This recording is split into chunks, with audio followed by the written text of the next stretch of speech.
Good afternoon. Welcome back to Passionate World Talk Radio Network, a wholly owned subsidiary of Global Media Network, LLC.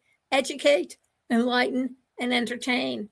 And on today's episode, we are talking about the evolution of presidential power from George Washington to our present president of the United States. So, where do we begin? Well, we shall start at the beginning. Understanding presidential power. This is from the Social Studies of the Government and Politics, and I will provide you with the link. The concept of presidential power was left vague on purpose, but it is the cornerstone of American democracy since our country evolved. We started with George Washington, the first president of the United States, and each subsequent leader who has followed has wielded powers that have over time been expanded, constrained, and yes, redefined in response to the nation's changing needs and circumstances. Understanding how presidential power has evolved is crucial for everyone to understand and to offer us insights into the balance of power between the executive branch and government branches, as well as the implications on the nation's democratic processes, which people are saying we're losing somewhere in the process. So, the evolution of power is not just curiosity on anybody's part, but is also a mirror in which we can look through and see our or America's shifting priorities and concerns of our populace through generations. And as we track these changes, and as you read the article from Washington's tenure to the contemporary times, in particular in examining recent administrations, we can get a better understanding of the potential future trajectory of presidential authority. So what do we need to know? Well, they say in the early years of the American presidency, it said a precedent, something for a template for people to follow for future office holders. George Washington, for example, established a template for the role, emphasizing restraint and respect for the nascent nation structures. In other words, he was telling people you have to respect what we do and then follow them and adhere to them. Washington was acutely aware of the action's potential to set enduring precedents as seen in his decisions. So he decided to end his presidency, after 2 terms, which laid the groundwork for the 22nd Amendment. 8 years, you're allowed to serve consecutively, one after another. Following Mr. Washington, Thomas Jefferson expanded the power significantly. His acquisition of the Louisiana Territory in 1803 is one example, illustrated how executive action could alter the country's landscape, both geographically and politically. It was a French-held country.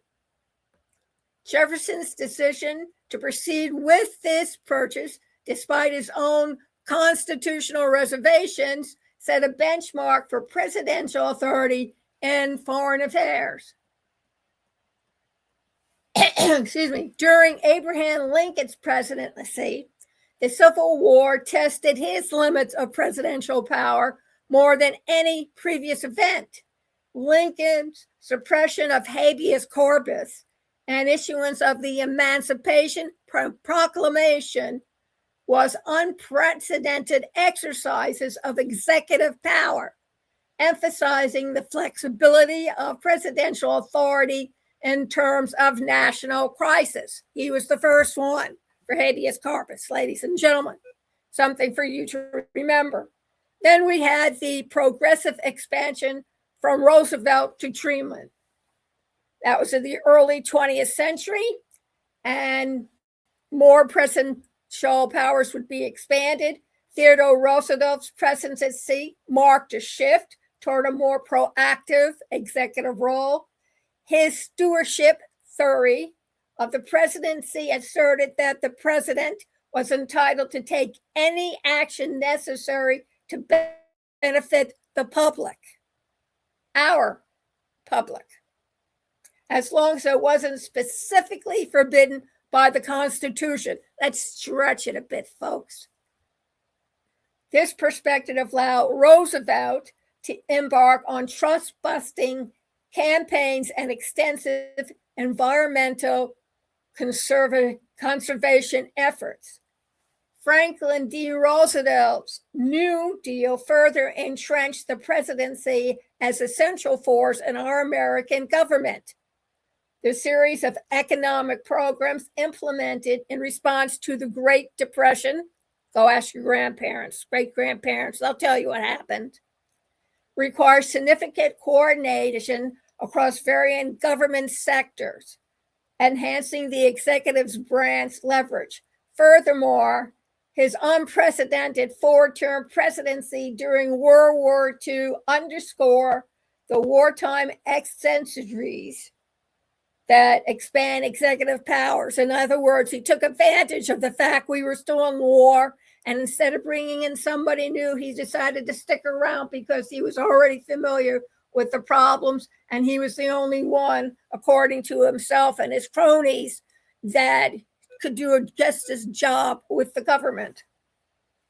Following Roosevelt became Harry Truman's president, reinforced the theme of expanded powers during Crises.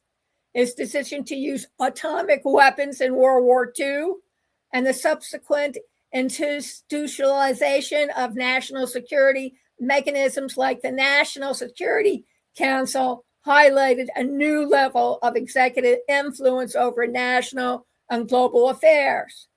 And then we have the Cold War and Vietnam, Eisenhower to Nixon. Well, Eisenhower was a famous general from World War II. As the Cold War set the stage for modern presidential practices, Dwight D. Eisenhower's administration marked a focus on national security and foreign policy. His domino theory, which meant that if you allow communism in one country, it would have the domino effect of hitting all the other countries in a row and topping them all, so that all of Europe and Asia would come under the dominion of the communists. So that justified significant involvement in global affairs, contributing to the enlargement of military and executive resources. Then the Vietnam War under President Lyndon B. Johnson and Richard Nixon positioned the executive branch under intense security. Johnson's Gulf of Tonkin resolution authorized military escalation without a formal declaration of war by Congress. That's where our current president got it from, demonstrating an expanded interpretation of presidential military power.